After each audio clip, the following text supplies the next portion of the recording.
Welcome to the LC. And we have so much to talk about in this episode. And this is episode 2 in our Civilization is on the Brink series. And it's called The Builders and the Destroyers, the Human Condition. And we're going to get right into it because there is so much to cover. Hopefully I've set the stage for you. If not, let me give you a brief backdrop. So far, we've been examining the current state of affairs for the Western world, and it seems that the world is in disarray, in total chaos, and I'm sure many of you would agree with that statement. It's not that the world has not been in a war, right? That's not the case, because there are wars going on as I speak. And there are other menacing threats. We're under the threat of terrorism all the time here in the free world, and even in the third world. There is just so much happening. However, this time it's different because what we are witnessing now is the total disintegration of law and order, which is, by the way, the definition of chaos. You see, chaos is a symptom of a psychiatric disorder or derangement. When man is in this psychic state, he cannot discern his truth from falsehood. And without discernment, man really has no moral compass. So the question that this series aims to answer is, how did we get here? And can we save ourselves from total collapse? And I know that sounds ominous, and it probably is. But I've never been one to actually sugarcoat anything. I don't do it. I tell it like it is, and I like to deal with life. And the best way to deal with what you're afraid of is to try to understand it. And so that's what we're doing. And what I want to also do is provide you with an understanding of the human condition, which is basically human nature. In truth, that's how we got here. Mankind always comes to an apex of his civility and then falls from grace, and that's called his nadir. And the fall of man is, as we have discussed, we discussed this in episode 1, largely due to his desires. You see, it's man's desires that drive him to act. And these desires are of his lower nature, and they are called vice. And so now what we want to talk about is the internal conflict that resides in all men, which truly is the great paradox of man. And there's evidence of this paradox everywhere, friends. We see it when we look at the great wonders of the modern world and even the ancient world. We see that the noblest, strongest, and wisest of men created and ruled vast empires that stretched across continents. They developed governments, economic systems, and all of the modern innovations that we have today. These are the things that should actually make us wonder, because man is truly an amazing creature. The power that we have, the ability to take nothing, mold it, and shape it into something is an amazing feat. Again, the evidence of the marvels of mankind is before our eyes. But along with the grandeur of man, there are diminished men, and I've talked about this, friends. They're small-minded, they're fear-driven, and they're weak. These souls who live life lacking self-confidence, and every decision that they make is rooted in some desperate need for security, are everywhere. They're in all walks of life. You see, these people, these men, are not your fearless, bold risk takers. They are the cowardly. They hide in the shadows. They're immature. They don't want any changes. They want to remain as they are. And because they want to remain as they are, they fail to thrive. They don't know this. They just think, oh, security. I'll stay on my job for 15, 20, 30, 40, even 50 years. I'll get my pension, I'll get my social security, everything is just dandy. I'm good, my family's good, we're taken care of. But what they don't understand is that they're not thriving, and they don't care about thriving because security and ensuring their survival means more to them than their own maturation. You see, they really do know that they're cowardly and self-diminished. Make no mistake about it, they want to be this way. They really do, because if they didn't, they would desire more to life than food, shelter, and clothing. They don't have any ambition. They don't desire to grow, change, or truly live as God would intend them to live. Friends, we have other men. We have whom I call the creators, the men of vision, courage. These are the entrepreneurs. These are the people who take risks and implement their ideas. And it's not for their own self-benefit. Everything that they have done, all that they have accomplished has benefited the world. They have, in fact, catapulted mankind from the ancient to the modern, the primitive to the sophisticated, from the uncivilized to the civilized. They are the forerunners and forefathers of civilizations. But nobody wants to give them credit. What is it about these great humans? Why should they be revered? They have proved themselves to be the vanguard of modernity. And they also have ushered in the new world order and a new age. You see, only men of courage and veracity could accomplish this. You see, these days, they're vilified by none other than sore losers and the self-diminished men who accuse the affluent, intelligent, and forward-thinking of being thieves, oppressors, and evildoers and destroyers of our modern world. We've heard these people. We know what they say. They've accused them of being devoid of compassion, working their employees like slaves for low and unlivable wages. They are accused of robbing the system by taking more than what they deserve. That's why the communists say they will tax them into oblivion just to ensure that they pay their fair share. But they've already paid their fair share. They've paid their dues. They're doing it because they're providing what the lazy, unaccomplished, afraid to be anybody, afraid to take a risk, people are not doing. Who the hell are these people to determine what somebody else should do? Why should those who contribute the least to society have the power to delegate its matters? That's the question. Because these people aren't the best and brightest. They are the most cowardly, and that's a fact. They're immature, and they're uninformed. Yet, these are the people who have taken center stage, and the streets are their stage. They're carrying bullhorns and screaming the loudest because they're just angry. They're angry because they feel small. I've said this, friends. They're diminished.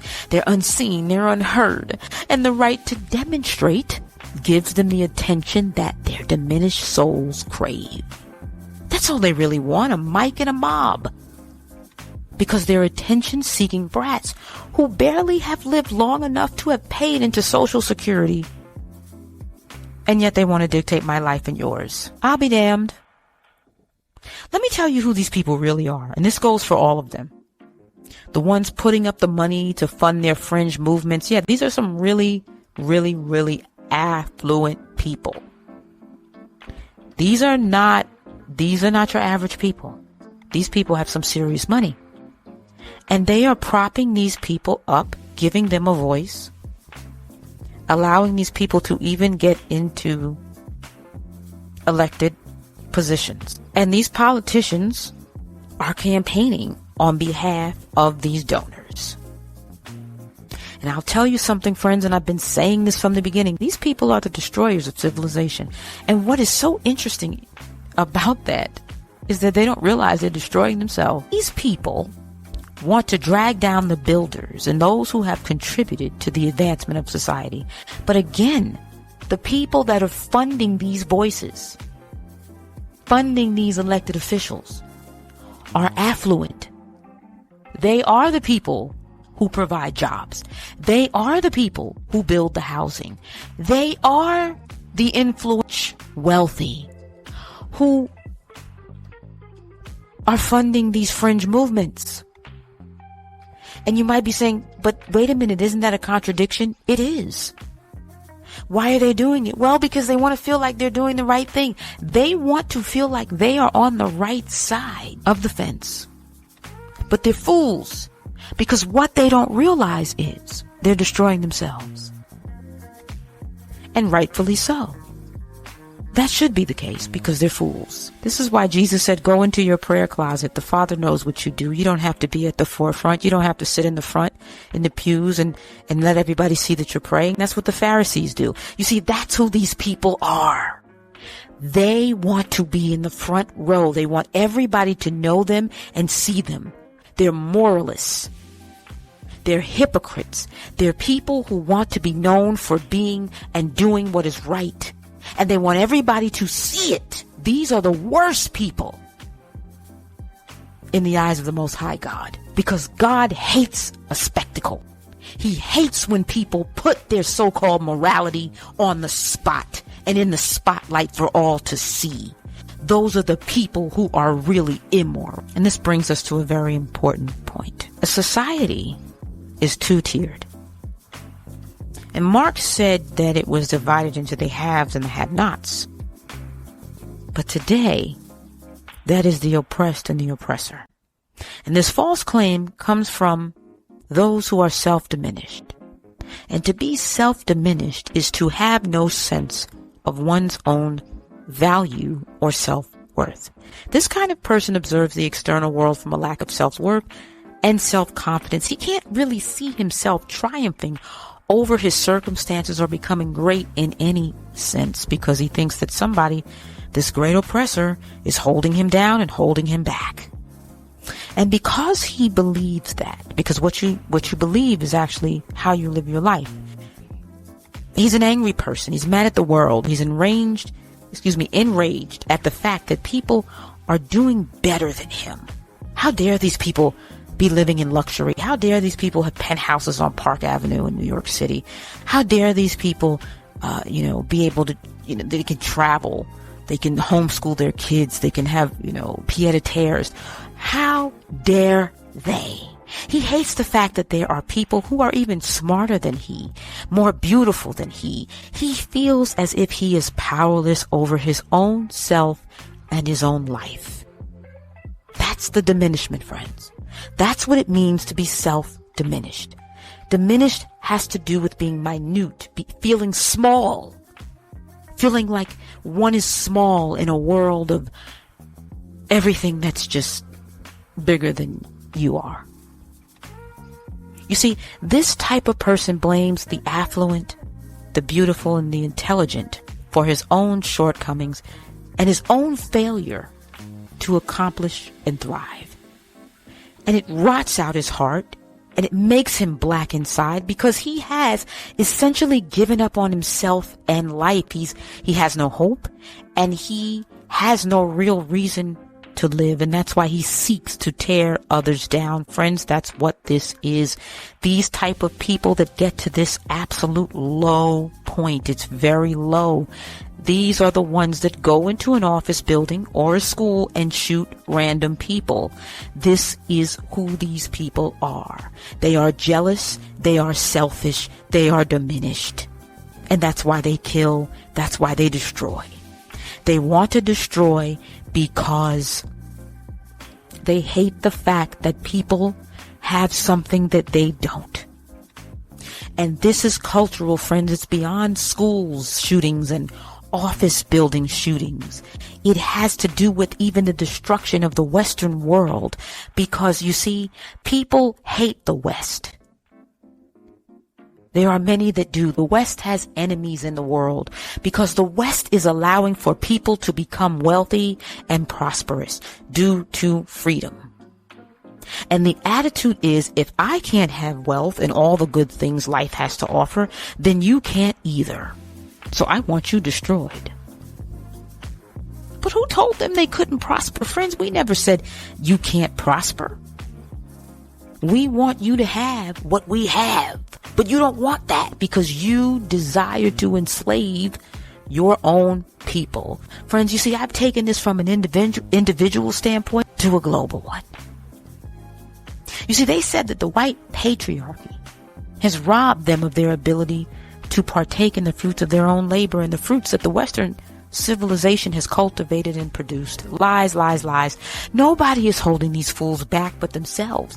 They don't want to make anything of themselves. They're lazy. They want something for nothing. That's why they would rather socialism over capitalism. Because you see, capitalism is for people that want to work. Capitalism is not for the faint of heart. You can be successful, but you have to value a hard work ethic, and you mustn't be stagnant. You have to constantly be willing to learn new skills. You cannot have an aversion to education and innovation. Capitalism rewards those who are willing to work, unlike socialism. That's a system that steals from those who are willing to take the risks and willing to do the work. You see, those who advocate for socialism really want to be secure. That's all it's about. They want to be ensured that they will have housing, health care, and food no matter what happens. If they lose their job, if they get laid off, they want to know that they still have health care. They want to know that they're still going to be able to have some kind of pension, something to make sure that they can survive. You see, it all goes back to what I said before, survival, because that's the mindset of these so-called people. I say this because it's primitive. They're all about survival. They believe that food, shelter, and healthcare shouldn't be for sale because it's a necessity. You can't have any of that. You can't survive unless you have it. They don't believe that they should have to pay for anything. They think that's the duty of the builders, who are the wealthy, the intelligent, and the working class. They want those people to take care of them forever because they have more. And because they have more, they should pay more. But who the hell are they to dictate this? You see, what we have here is an inverted society that has elevated the fools, liars, thieves, misfits, the lazy and selfish at the top. That's what we've done. And we've cast the intelligent, innovative, courageous builders of civilization down. This explains why lawlessness prevails and criminals are just roaming about. The police have no authority. They don't, because they have no support. And the western border is a free-for-all. And all of this is to destroy Western culture and civilization, because Western culture promotes capitalism, promotes freedom of the individual, that is, and prosperity. There is no other plan. There's no replacement for civilization. You see, when a civilization falls, there's chaos and the immediate descent of man into barbarism. Why? Because there's no law. People become afraid, and even the law-abiding become afraid. People are now on a level of merely surviving. They're trying to protect their property. They want to make sure they have all the essentials, food, gas, secure shelter. And you see, when people are desperate and afraid, that's when they descend. That's when they lose all of their moral scruples. They descend into barbarism. You see, barbarism isn't relegated to the poor or a drug addict. I want to make that clear, because I've talked a lot about that, and I want to make that clear. It is the dark nature. It is the beast that lies dormant in man. It's in all of us. I don't care where you are in society. I don't care how elevated you are. I don't care what kind of position you hold, how much money you have. It doesn't matter. It's in you. And it is awakened in times of fear and despair. And even the most civilized of men can awaken this terrible creature within. That is why it's crucial to uphold our moral integrity and hold fast to our civility. We've allowed stupid people to have a voice and platform in the civilization that we've built. And it's astonishing, because all of this has happened in broad daylight. And we've allowed it to happen. This isn't some covert affair. We knew what they were doing. They were telling us. They've been telling us this for years. When will reality hit? When will reality hit these damn people that are funding these fringe movements throughout the Western world? When will it hit? When will the masses see that we're dealing not with simple protesters, college kids, boomers, and even progressive politicians? When will they see that we're not actually dealing with them on the surface? We're dealing with men who don't revere culture, beauty, or even life itself, because they're angry and they're driven by their inner beast to tear down what we, the lovers of life, have built. You see, they loathe the rich and the intelligent because they are impoverished and stupid. They refuse to improve on themselves. They refuse to do the work necessary to create a prosperous life. They make excuses. They say, oh, it's too hard. The rich people are doing this. The patriarchy is doing that. There are all these obstacles in front of me, and it's because of racism. Oh my goodness, friends, that's all they do is whine. Who gives a damn? Who wants to hear all of that? I know I don't. Because I've said many, many moons ago that without hardship, there's no character. Hardship produces character. If you want to be able to have everything come to you easily, you will have developed no strength of character. So instead of developing this strength of character, what they want to do is stagnate and hold back innovation. That's why the educational system is antiquated and children have no zest for learning. Children are bored. They're downright bored in school. And I really can't blame them. Because the entire educational system needs to be revamped. And the last 2 election cycles, nobody's been talking about it. That's fine. That's dandy. Because guess what? I've been talking about it. I've talked about it on X. I've written about it on Medium. And I have the blueprint. I have the framework for the new system. And people are going to come to this. They're going to flock to this because it's not available to them. And they need this. We need this. And this will not only ensure our survival, because yes, I'm not saying survival is not important. It is. But it will ensure our survival well into the future. The workforce is lagging. AI is reshaping the workforce. And it is taking over many jobs. And people know this, but instead of trying to simply reinvent themselves by learning new skills or coming up with new ideas, like I said, they're whining. Oh my God, they're on TikTok just whining about how hard it is. I'm so sick of hearing it. They're so weak. We don't need that. Who needs that? They refuse to acclimate themselves with AI. They are, in fact, revolting against the change. And it's all stupid, because if you think the world will stop on your account or your refusal to evolve, you most certainly will be left behind. And that's the point, friends. That's why they want security of the government, to ensure their survival in this evolving world. But this has never happened. And it never will, because it can't. Nobody has the authority to bring a halt to nature's course. It is in the nature of man to evolve. It is necessary for his advancement and to sustain civilization. Even with the fall of civilization, a new one arises simultaneously. Thanks for joining us here at the LC. We look forward to your return and also your input. Friends, please feel free to leave a comment on some of our handles. You can find me on X, YouTube, Rumble, Substack, and Medium. I look forward to it.